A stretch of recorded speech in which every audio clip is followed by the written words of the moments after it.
My name is Maya Rodriguez. I'm 28, and I discovered that blood doesn't always run thicker than betrayal when my own family chose my sister's lies over my truth.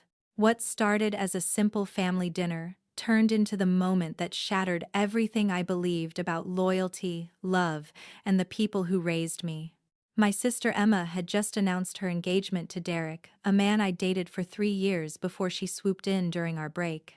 When I tried to speak up about their timeline being suspicious, suddenly I was the jealous sister spreading lies. Within hours, I was uninvited from the wedding, blocked on social media, and treated like a stranger by the people who were supposed to protect me. I booked a flight to Bali that same night. Hey everyone, before we dive into this wild family drama that literally changed my entire life, I'm curious, where are you watching from? Drop your location in the comments below. If you're ready for a story about family betrayal, sweet revenge, and karma coming full circle, smash that like button and hit subscribe because this wedding disaster is about to get absolutely insane. Trust me, you won't see this ending coming. Bali was supposed to be my refuge, a place to heal from the devastating realization that my own family had chosen sides without even listening to my story. I'd always dreamed of visiting Indonesia, and suddenly, I had nothing keeping me home. The flight was a blur of tears and disbelief, 13 hours to process how quickly my world had crumbled. Emma and I had been close growing up, or so I thought. We shared everything: clothes, secrets, dreams about our future weddings. I never imagined she'd steal not just my ex-boyfriend but also weaponize our parents against me.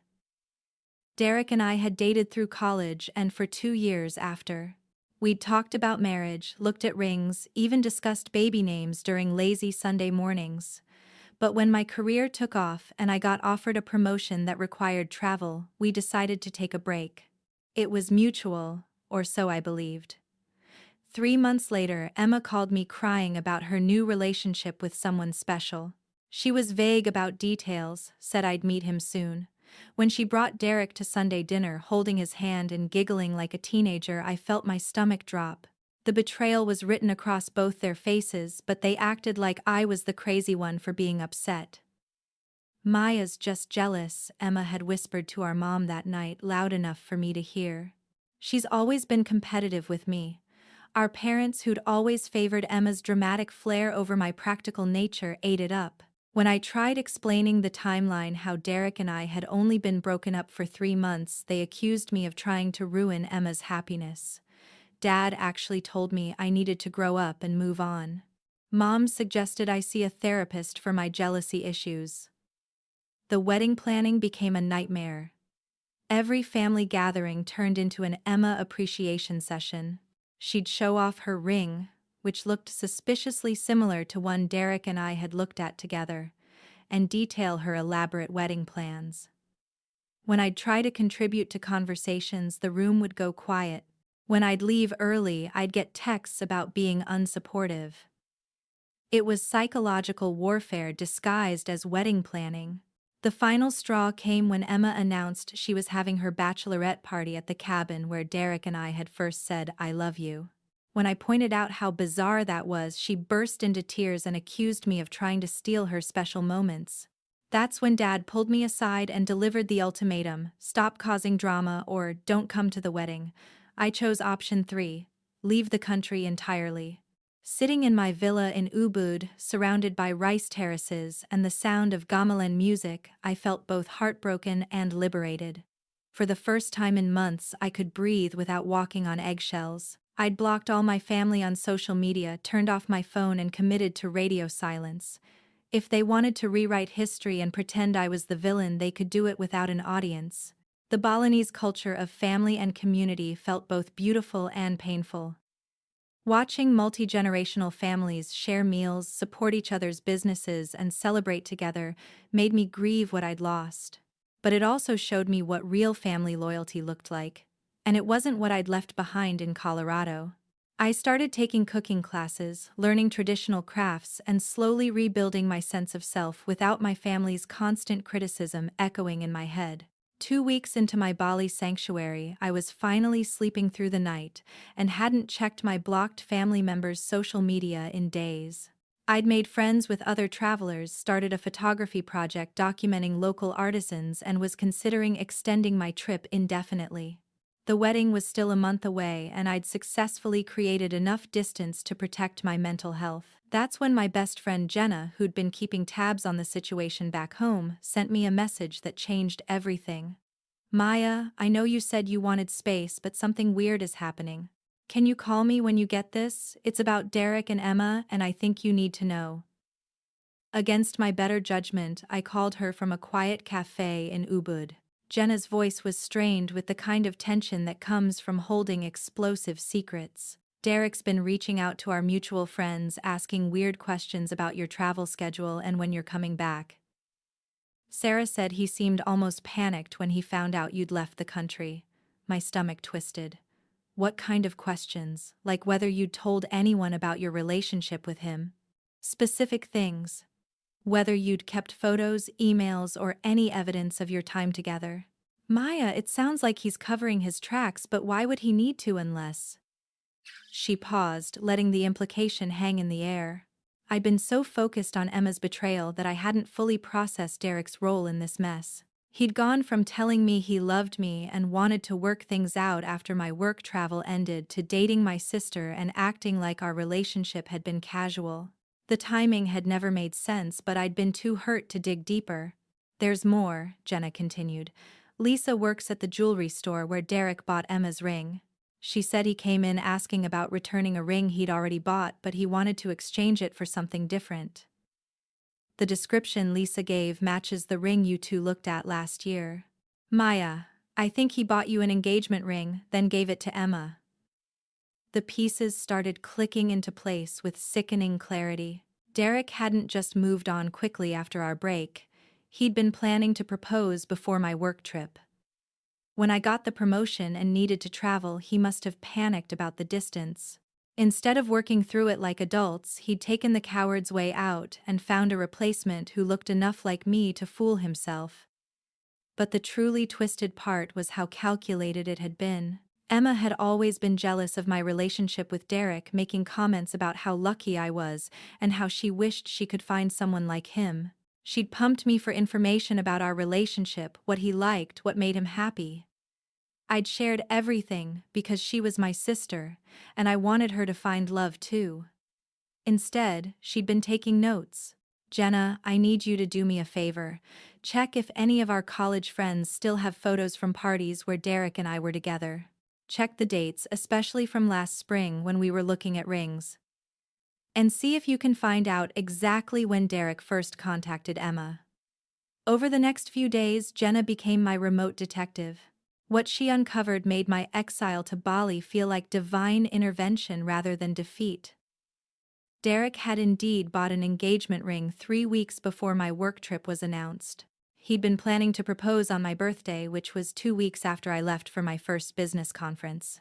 When the travel requirements became clear, he'd apparently decided I was choosing career over family and called Emma instead. The timeline was devastating. Derek had called Emma the same day I left for my business trip, claiming he was confused about his feelings and needed someone to talk to. Emma, who'd always wanted what I had offered comfort that quickly turned into something more. By the time I returned from my conference ready to work on our relationship, Derek had already been secretly dating my sister for 2 weeks. But here's where it got really sick. Emma had known about the engagement ring. She'd helped Derek justify his decision by painting me as career-obsessed and unavailable. When Derek gave her the ring he'd bought for me, she'd not only accepted it but encouraged him to spin our breakup as mutual. She'd been the architect of the narrative that painted me as the jealous ex who couldn't accept their happiness. 3 weeks into my Bali retreat, the universe decided to serve up some premium karma, and I had a front row seat despite being 8,000 miles away. It started with a single frantic message from my cousin Alex, who'd remained neutral during the family schism, and was one of the few people who hadn't blocked me everywhere. The message was short but loaded. Check Emma's Instagram story. Now. This was the moment everything I thought I knew about my family's perfect wedding narrative started crumbling faster than a sandcastle at high tide. I'd been working hard to detach from the drama, but curiosity got the better of me, and what I saw made my morning coffee taste like vindication. Emma's Instagram story, usually a carefully curated stream of wedding countdown posts and couple photos, had taken a decidedly different tone. Instead of her typical glowing selfies with Derek, there was a single photo of her alone, makeup smudged with the caption, "When you realize someone isn't who you thought they were." The comments were already exploding. Family friends offering support, asking if she was okay, wondering what had happened. But the real tea was in her response to our Aunt Carol's concerned comment. Emma had replied, "Some people keep secrets that change everything. Found something that makes me question our entire relationship." I screenshot everything before Emma inevitably deleted it, which she did within 2 hours. But the damage was done, and Jenna was already on the case, reaching out to mutual friends who were attending the wedding festivities. What she discovered was pure chaos. According to Sarah, who was a bridesmaid, Derek had been acting strange all week. He'd been drinking heavily at the bachelor party and making weird comments about karma coming back to bite him. When the guys joked about cold feet, Derek had gotten defensive and stormed off. But the real explosion happened when Emma found something in Derek's old laptop. Something that completely shattered her perception of their love story. Emma had been using Derek's laptop to finalize their honeymoon travel arrangements when she stumbled across a folder labeled Maya.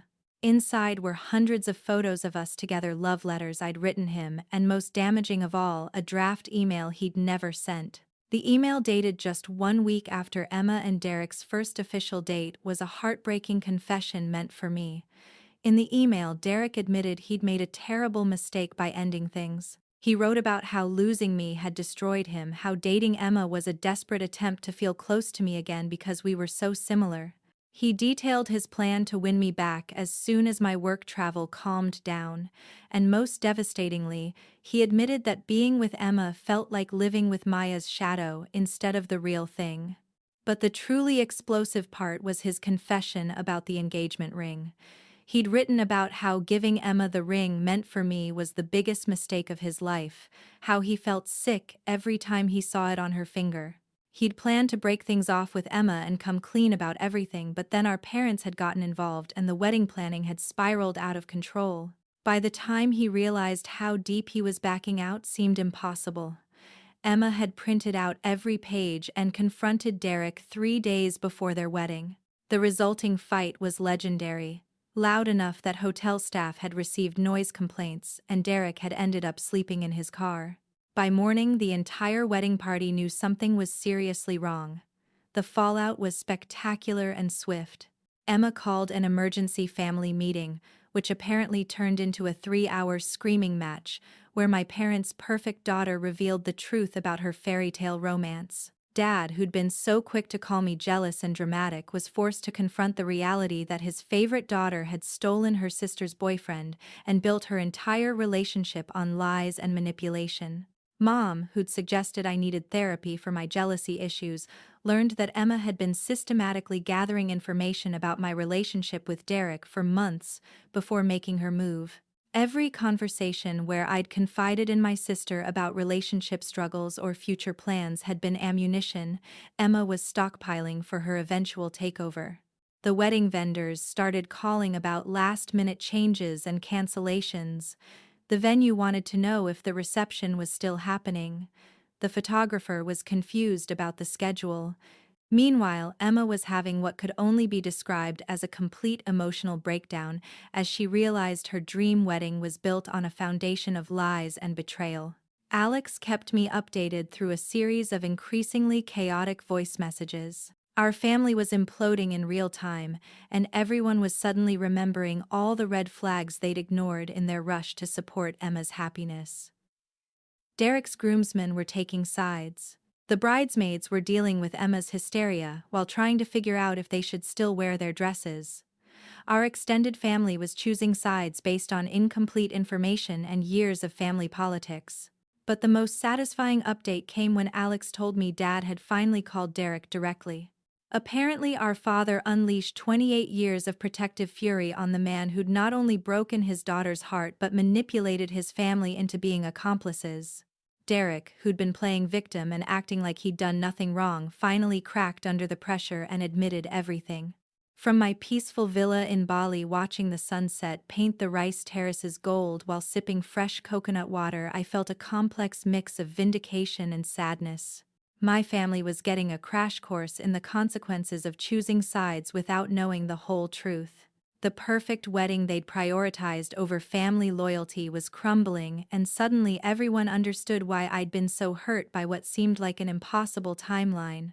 4 days before the scheduled wedding, my phone started buzzing with messages I'd never expected to receive. The first was from Mom, her voice shaky and tearful. "Maya, honey, we need to talk. Please call me back. We were wrong about everything." Then came Dad's text. "I owe you the biggest apology of my life.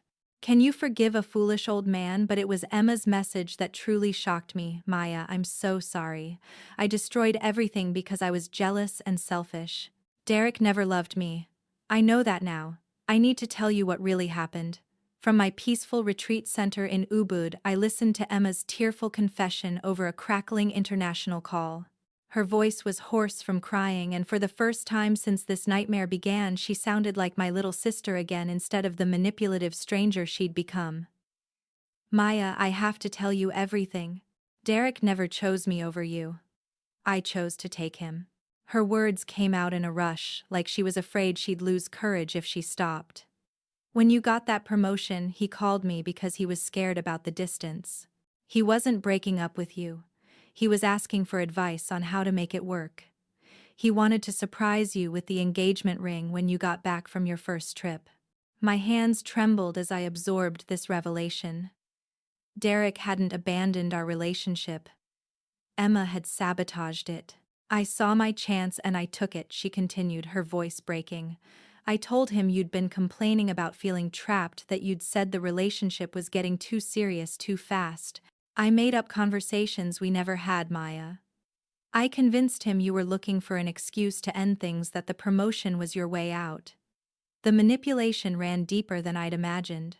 Emma had spent weeks poisoning Derek's mind against me while I was traveling for work, unable to defend myself or our relationship. She'd twisted my excitement about career growth into evidence that I didn't value our life together. When he finally believed my lies and said he needed space from you, I was there to comfort him. I made myself indispensable. I copied everything about you, your favorite restaurants, your music taste, even the way you laugh. I studied our relationship like it was a script I needed to memorize. The sickest part was how calculated it had been. Emma hadn't fallen for Derek naturally. She'd orchestrated an elaborate con game where she'd stolen my identity to steal my life. Every romantic gesture, every shared joke, every intimate moment between them had been a performance based on years of watching Derek and me together. The ring. God, Maya, when he gave me your ring, I felt like I'd won some sick competition. But it was never about loving Derek.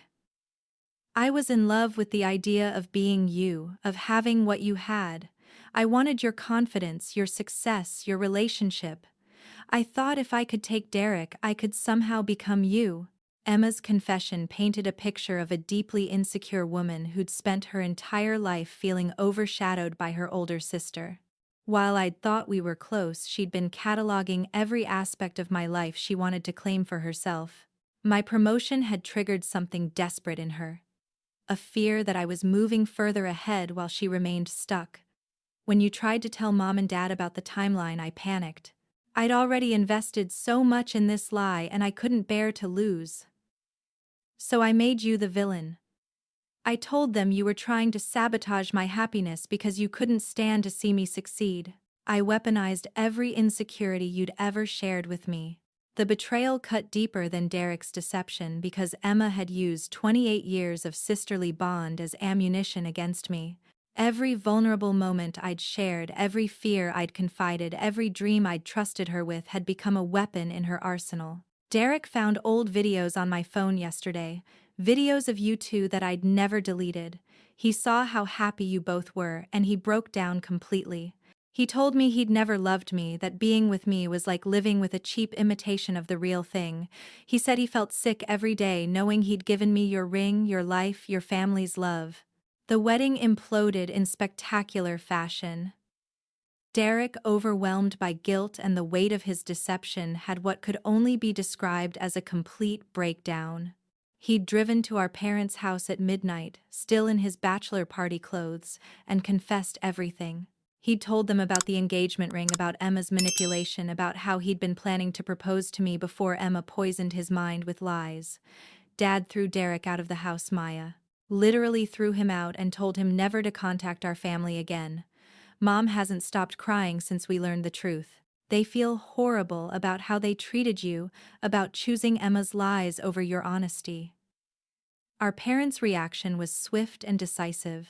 They'd canceled all wedding vendor contracts, absorbed the financial losses, and sent a message to all guests explaining that the wedding was off due to circumstances beyond their control. They'd also reached out to Derek's family to explain the situation, ensuring that his deception became public knowledge. Maya, I need you to know that I'm getting help. Real help. I'm starting therapy to figure out why I became such a monster to my own sister. I don't expect forgiveness. I don't deserve it. But I needed you to know that none of this was your fault. You were the best sister anyone could ask for, and I destroyed it all because I was too broken to appreciate what I had. Emma's final revelation was that she'd been struggling with depression and self-worth issues for years, using alcohol and prescription medications to cope with her feelings of inadequacy. The wedding planning had become an obsession that masked a much deeper psychological crisis. She was checking herself into a residential treatment facility to address both her mental health and her addiction to lying and manipulation. I'm going to spend the rest of my life trying to become someone worthy of your forgiveness, even if you never give it to me. You deserved better from all of us. After hanging up, I sat in my villa garden for hours, processing the magnitude of what I'd learned. My entire family dynamic had been based on a lie. Emma's jealousy and manipulation had cost us all years of authentic relationship, and the damage felt irreparable. But there was also relief in finally having the truth. I wasn't crazy, or jealous, or dramatic. I'd been the victim of an elaborate psychological manipulation, orchestrated by the person I'd trusted most. The validation felt both vindicating and heartbreaking. The aftermath of Emma's confession created a complex web of emotions I wasn't prepared to handle, even from the peaceful distance of my Bali sanctuary. Over the following week, my phone became a hotline for family members wanting to apologize, explain their actions, and somehow repair the damage done. Each conversation felt like reopening a wound I'd been carefully tending. Dad called every day for a week, his voice heavy with regret and shame. Maya, I failed you as a father. I let favoritism blind me to the truth, and I chose drama over investigation. I should have listened to you from the beginning. His apologies were genuine but painful to hear. This was the man who'd raised me to value honesty and integrity, yet he'd abandoned those principles when his favorite daughter spun a convincing lie. I keep thinking about all the times you tried to tell us something wasn't right, he continued during one particularly emotional call. You were asking for help for someone to believe you, and instead we made you feel like the problem. I don't know how to forgive myself for that. Mom's approach was different but equally heartbreaking. She sent long emails detailing every red flag she'd ignored, every moment when Emma's story didn't quite add up, every time she'd chosen to believe the easy narrative instead of asking hard questions. I was so excited about planning a wedding that I ignored my maternal instincts, she wrote. You were my firstborn, my sensible daughter, and I abandoned you when you needed me most. The guilt my parents carried was almost harder to witness than their original betrayal. They'd not only lost one daughter to treatment and therapy but realized they'd psychologically damaged the other through their willful blindness. They'd spent decades unknowingly fostering Emma's jealousy by comparing us, praising her dramatic flair while taking my stability for granted. Alex became my intermediary for family updates I wasn't ready to handle directly. Through him, I learned that Derek had completely disappeared from our family's orbit. He'd moved out of the apartment he'd shared with Emma, quit his job to avoid running into mutual friends, and was reportedly seeking therapy to understand how he'd allowed himself to be manipulated into destroying the relationship he'd actually wanted. Derek asked Alex to tell you that he knows he doesn't deserve forgiveness, but he wants you to know that loving you was the only real thing in his relationship with Emma. Alex relayed during one of our calls. He said every day with her felt like wearing a costume of your relationship and he hated himself for it. The revelation that Derek had been as much a victim of Emma's manipulation as I was created complicated feelings I struggled to process. Part of me felt vindicated that our relationship had been real and meaningful. Another part felt disgusted that he'd been so weak as to let someone else convince him to abandon it. The largest part of me felt exhausted by the entire situation. Emma's updates came through therapy letters she asked our parents to forward to me. She was making progress in residential treatment, working with specialists who helped her understand the root of her destructive behavior. Her therapist had diagnosed her with dependent personality disorder and chronic depression conditions that had made her desperate for external validation and prone to identity theft as a coping mechanism. I'm learning that I never developed a sense of self separate from comparing myself to you, one letter read. Every achievement you had felt like proof of my failure, every happiness you experienced felt like something stolen from me. I was so sick that I genuinely believed I deserved your life more than you did. The therapy was revealing years of resentment Emma had buried beneath our seemingly close relationship. She'd been envious of my academic success, my career prospects, my relationship with Derek, even my relationship with our parents. Instead of addressing these feelings healthily, she'd let them fester into a toxic obsession with becoming me. But the most challenging communication came from our extended family who were dealing with their own guilt about enabling the situation. Aunts and uncles who dismissed my concerns as wedding drama now understood they'd been complicit in a psychological abuse campaign. Cousins who'd taken Emma's side during family gatherings were grappling with how thoroughly they'd been deceived. "We all failed you," my Aunt Carol wrote in a heartfelt card. "We were so charmed by Emma's victim narrative that we never questioned why the victim kept changing in her stories. You were consistent in your pain, but we chose to believe the more exciting drama instead of the painful truth." The family's collective guilt created its own problem. They all wanted immediate forgiveness and reconciliation, as if their apologies could quickly erase months of psychological damage. Phone calls became sessions where family members processed their guilt while I absorbed their emotions on top of my own trauma. I had to establish firm boundaries about communication. I wasn't ready for daily calls or detailed family updates. I needed space to process my own healing without becoming a therapist for everyone who'd wronged me. Some family members respected these boundaries. Others struggled with being asked to wait for my forgiveness on my timeline rather than theirs. The most unexpected support came from Derek's family, who reached out through mutual friends to apologize for their son's role in the deception. His mother sent a beautiful handwritten letter acknowledging that they'd suspected something was wrong but hadn't wanted to interfere in what seemed like a happy relationship. "Derek was never the same after your breakup," she wrote. "He seemed like he was playing a role instead of living his life. We should have trusted our instincts and asked harder questions. We're sorry we failed to protect you from this situation." Their acknowledgement meant more than I'd expected. It confirmed that even Derek's family had noticed the artificiality of his relationship with Emma, adding another layer of validation to my experience. From my villa in Bali, surrounded by the genuine warmth of Indonesian hospitality, I was learning to distinguish between authentic apologies and guilt-driven attempts at quick reconciliation. Some family members were genuinely committed to understanding their role in the situation and changing their behavior. Others just wanted their discomfort to end quickly. The healing process was teaching me that forgiveness wasn't a light switch I could flip to make everyone feel better. It was a gradual process that required genuine accountability from others and careful boundary setting from me.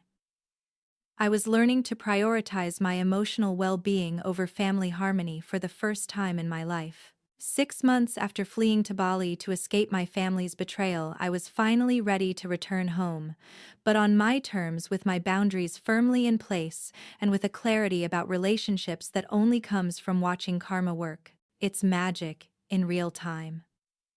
The woman boarding the plane back to Colorado was fundamentally different from the heartbroken sister who'd escaped there. I'd spent half a year rebuilding my sense of self, and the result was someone who wouldn't tolerate manipulation disguised as love ever again. The justice that unfolded in my absence was more thorough than anything I could have orchestrated myself. Emma's deception had consequences that rippled through every aspect of her life, in ways that felt like cosmic retribution. Her employer, a high-end public relations firm that valued integrity and authenticity, had terminated her contract when news of her elaborate personal deception became public through mutual connections.